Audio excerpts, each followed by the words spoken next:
vamos falar sobre um dos casos mais graves de abuso infantil já vistos. Essas duas pessoas são acusadas de espancar e deixar seu filho adotivo de 10 anos passar fome. Vamos analisar o que dizem os documentos judiciais. Os detalhes são dignos de pesadelos, o que esse jovem garoto teve que suportar até perder a vida. Acompanhamos o caso apresentado pela Law and Crime, sou Chris Stewart.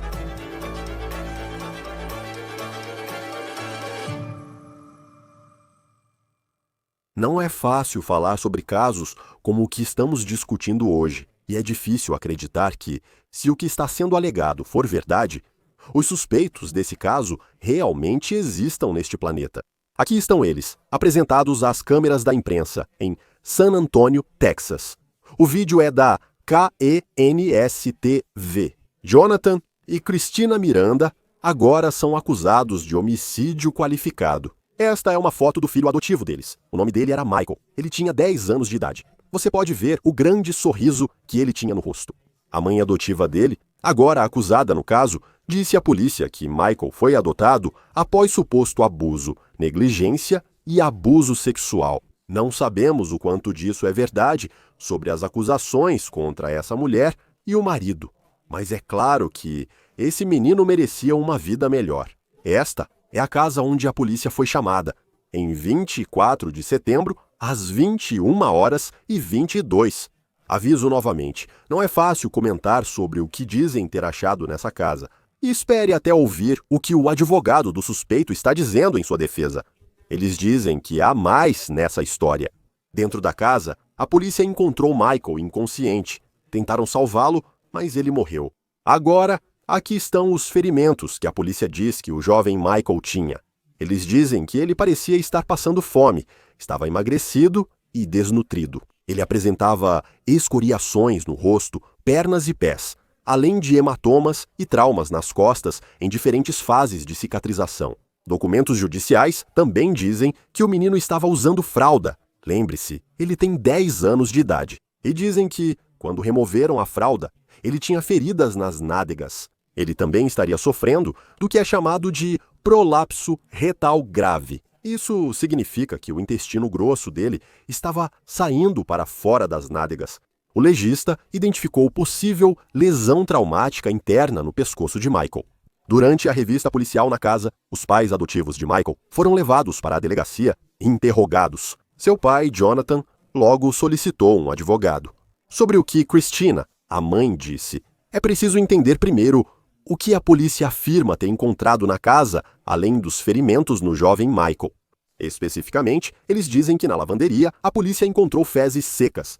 Eles também acharam drywall quebrado, o que sugere que houve violência ou luta no local. A polícia encontrou um tapete feito para animais de estimação, mas que pela posição levantou suspeita de ter sido usado como banheiro por uma pessoa.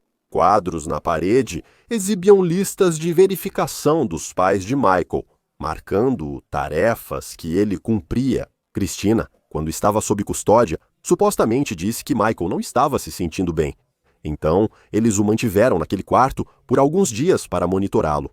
A polícia relatou que, com base em evidências como fezes secas, Cristina provavelmente mentia.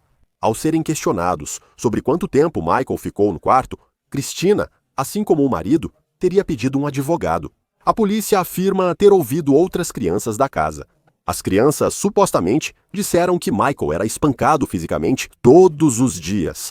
Eles disseram que os pais supostamente usavam uma palmatória de madeira ou uma palmatória de borracha com metal por dentro. Eles também, supostamente, pegavam Michael pelos pés e o jogavam no chão até que ele parasse de se mexer ou de reclamar. As crianças relataram que Michael era forçado a ficar de pé, encostado na parede por muito tempo, e apanhava no torso com uma palmatória. A polícia nota que, ao relatarem o que ocorria com Michael na casa, as crianças pediam que seus pais não fossem avisados sobre suas declarações. Sobre Cristina afirmar que Michael ficou preso no quarto por alguns dias, a polícia acredita que ele esteve lá por cerca de 1 ano. Michael também tinha costelas fraturadas, várias delas em diferentes estágios de cicatrização, de acordo com um médico legista. Os 2 fêmures estavam danificados e o braço deslocado. Havia muitos ferimentos, mas a causa preliminar da morte foi uma laceração no intestino inferior, segundo o médico legista. Eles acreditam que isso deve ter sido causado por um soco, um chute ou o uso de algum objeto atingindo o garoto. Jonathan e Cristina Miranda enfrentam acusações de homicídio qualificado. Por mais horríveis que sejam essas alegações de ouvir, elas certamente são difíceis de dizer. Existe mais alguma coisa nessa história? Esta é uma foto do casal retirada do Facebook. A KVU e Televisão informa que Jonathan Miranda contratou um advogado após a morte de Michael, mas ele atua apenas no caso do Serviço de Proteção à Criança e na investigação da casa. Esse advogado não participa do caso de homicídio qualificado de Jonathan Miranda, mas afirmou à KVU e Televisão que Michael sofria de uma condição física e comportamental pré-existente relacionada a um tumor cerebral anterior. Ele também disse que o menino batia a cabeça na parede e chegava até a ser agressivo com as pessoas. O advogado afirmou que 6 crianças moravam na casa e eram educadas em casa, mas Michael foi atendido por profissionais de saúde pouco antes de morrer. Agora, para comentar o caso do Texas, recebo a advogada e ex-promotora Bridget Williams. É um prazer tê-la no Law and Crime. Reconheço que comentar essa história não é fácil. Foi realmente difícil ler o mandado de prisão desses pais, a causa provável que a polícia diz ter. Como acusação, o que mais chamaria sua atenção se estivesse processando o caso só com base no que a polícia encontrou na casa? Muita coisa chama atenção, você explicou perfeitamente. É muito difícil até mesmo ler as informações sobre o que aconteceu com essa criança, porque é exatamente isso. Uma criança... Algumas das coisas que se destacariam imediatamente seriam traumas passados. Então, ficou claro que ele tinha um histórico de lacerações no corpo, coisas que estavam cicatrizando, feridas anteriores, lesões anteriores que estavam em processo de cura. E isso mostra um indício contínuo de abuso, algum tipo de lesão que já vinha acontecendo antes e da qual ele está se recuperando. Isso mostra que não foi a primeira vez que isso aconteceu com ele e que ele passava por isso repetidas vezes. E isso seria algo que, como promotora, eu traria à tona durante o julgamento. É porque, sabe, sempre é difícil, depois de ler um mandado de prisão assim, um depoimento assim, dizer: bem, existem 2 lados para toda a história. Esse advogado do Jonathan Miranda não atua na acusação de homicídio qualificado, mas o representa na investigação do Serviço de Proteção à Criança. Ele teria dito que os abusos já aconteciam antes desse menino ser adotado pelos Mirandas, que o menino já tinha sido vítima de vários tipos de abuso no passado, que aparentemente ele teve um tumor cerebral em certo momento e que isso levou a uma condição. Acho que como isso poderia ser usado no tribunal para determinar a linha do tempo do que exatamente aconteceu com esse menino. Sim, eu diria que a defesa vai trazer vários especialistas. Eles vão contratar vários especialistas que vão dizer que, bem, as lacerações e vários ferimentos que ele tinha, sabe, podem ter sido causados há muitos e muitos anos. Talvez seja o caso, não sabemos. Mas isso exigiria que um especialista testemunhasse e declarasse, com base em sua experiência, que isso ocorreu há muito tempo. E isso era algo que... E as lesões atuais podem ter sido auto-infligidas, certo? Nesse caso, um especialista precisaria testemunhar. Mas se não houver um especialista dizendo que essas feridas das quais ele morreu foram auto-infligidas, certo? Então isso não é algo que realmente iria muito longe. Eu diria que a defesa vai ter vários peritos, mas a promotoria também vai ter, que vão dizer o contrário, certo? Eles vão dizer o contrário, que essas lesões foram causadas por um adulto. Havia informações nos relatórios de que essa criança estava desnutrida e que não recebeu, sabe, era muito frágil e debilitada. E isso é algo que é causado pelos pais, certo? A criança não tem a oportunidade de ir buscar comida se ela não tem um carro. Ele não tem recursos para fazer isso. Isso vem dos pais. Então, há várias coisas que eu diria. A defesa vai trazer especialistas, mas a promotoria vai fazer o mesmo, só que para o lado deles. Acho que sempre é possível encontrar um especialista que apoie sua teoria, como vimos em muitos julgamentos. Mas o que determina se esse especialista tem ou não credibilidade para realmente depor no tribunal, porque tenho certeza de que a defesa vai conseguir encontrar alguém para dizer: olha, essas feridas são compatíveis, pelo que estou vendo, com o próprio garoto fazendo isso consigo mesmo, porque ele tinha esse tipo de condição. O que realmente determina se essa pessoa pode ou não testemunhar diante de um júri. Então, como você disse, qualquer pessoa pode encontrar algo ou encontrar alguém que possa dizer sim, concordo com vocês, ou encontrar um especialista que concorde com essas coisas. Mas aí vai haver uma audiência diante de um juiz e o juiz vai determinar se o especialista tem as qualificações, o treinamento, a experiência e o conhecimento necessários para realmente poder testemunhar diante de um júri. Então, cabe ao tribunal. O tribunal decide se o testemunho dessa testemunha pode ser apresentado diante de um júri ou não. E então, parece que as crianças que estavam na casa, acho que eram um total de 6 crianças, incluindo Michael, morando nessa casa. Elas afirmam ter presenciado o suposto abuso. Quero dizer, algumas coisas realmente horríveis quando você pensa nessas crianças pequenas e no que elas dizem ter presenciado na casa. Como promotor, e nós não sabemos a idade dessas crianças. Nós certamente sabemos que eles têm menos de 18 anos, mas eu não sei quão jovens eles são. Mas, como eles seriam considerados em um julgamento, e esse testemunho ajudaria a construir essa imagem que querem passar ao dizer que os Mirandas são responsáveis por isso. Essa é difícil. Depende bastante da idade deles. E se eu fosse promotora, eu teria talvez alguém, um investigador, conversando com as crianças, conseguindo extrair as histórias delas. Mas não coloque uma criança como testemunha se ela não estiver pronta. É muita coisa para uma criança suportar e falar sobre o que ela presenciou na frente de um júri. Isso é muita coisa. É muita pressão para uma criança passar por isso. Então, às vezes, se eles conseguem transmitir o que precisam sem isso, eu faria dessa forma se eu fosse promotora. Eu tentaria fazer sem isso, tentaria não submeter as crianças a essa situação, porque também é uma questão mental para elas. Tipo, eu chamo isso de ginástica mental mesmo. Passar por isso de novo já é difícil. Se eles conseguirem evitar, eu seguiria em frente. Isso vai ajudar no caso deles? Com certeza, 100%, porque eles têm testemunho em primeira mão sobre o que estava acontecendo na casa. Elas são as pessoas que estavam lá, vivenciando tudo junto com o menino que morreu. Então, elas poderiam testemunhar sobre isso, mas tudo depende.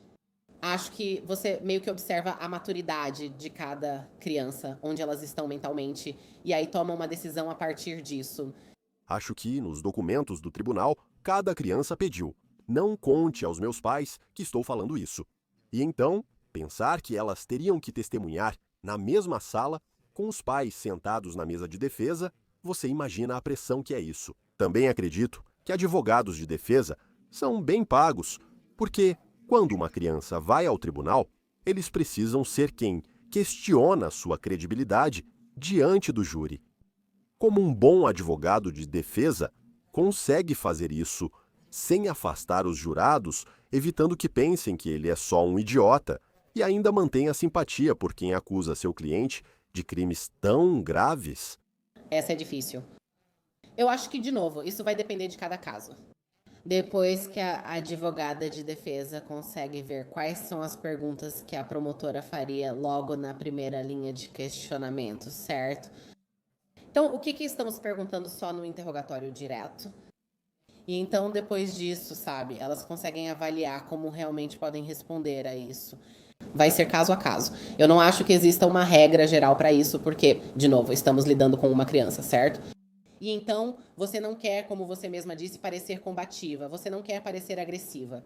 Você não quer dar a impressão de que está dizendo: ah, você está mentindo para a gente, certo? É uma criança. Então, elas realmente precisam prestar muita atenção nas perguntas que a promotora está fazendo e depois conseguir, de certa forma, contornar isso no seu redirecionamento. Ambos os pais estão enfrentando uma acusação de homicídio qualificado.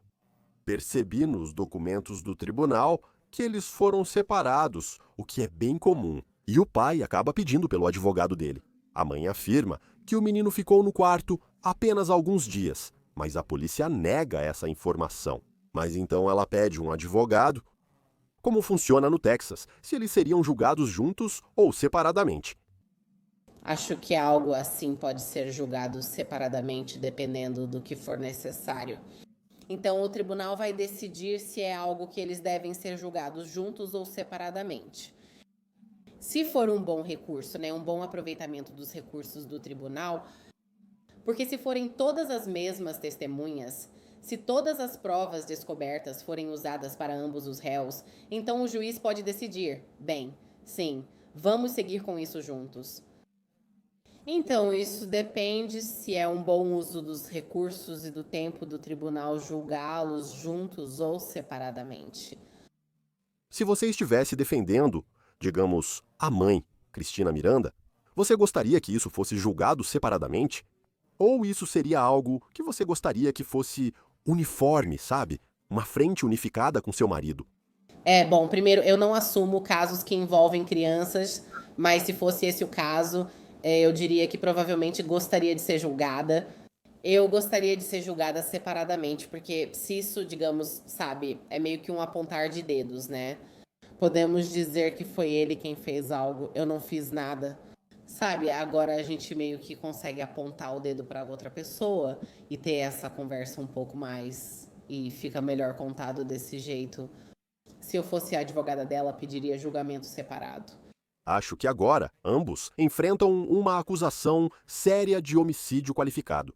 Mas parece que há muitas peças em movimento em relação ao que foi uma vida incrivelmente trágica que essa criança teve por 10 anos, porque seja qual for a situação familiar dele, antes dos Mirandas, dizem que ele teve uma criação muito difícil e abusiva até aquele momento. Não sabemos quanto tempo ele ficou com os Mirandas, mas o abuso supostamente continuou, talvez até pior. Em determinado momento, o advogado disse que ele teve um tumor cerebral. Que tipo de trabalho é feito agora que uma prisão foi realizada? E quanto tempo leva para tentar montar a linha do tempo, tanto para a acusação quanto para a defesa, para realmente entender como era a vida dessa criança até o momento em que ele morreu? Essa é uma ótima pergunta. Montar uma linha do tempo para algo assim vai ser um trabalho bastante intenso, eu diria. Porque agora você precisa entrar em contato com o serviço de proteção à criança e entender qual era a percepção deles sobre a situação dele antes de ele morar com os Mirandas, entrar em contato com consultórios médicos, profissionais de saúde que possam tê-lo atendido antes de ele morar com os Mirandas também. Vai haver muitas pessoas com quem eles precisam entrar em contato, tanto do lado da defesa quanto da acusação. Tudo isso é necessário para se preparar para um julgamento e até mesmo para as negociações. Se eles decidirem que querem tentar resolver algo antes do julgamento, essas informações serão vitais para que possam, ao menos, discutir sobre a possibilidade de reduzir as faixas de punição aqui. E tudo isso vai levar um tempo. Mas é por isso que não existe prescrição em casos de homicídio qualificado? Não há. Eles têm tempo para preparar isso. Então pode ser que eles nem tenham uma data de julgamento marcada por um tempo.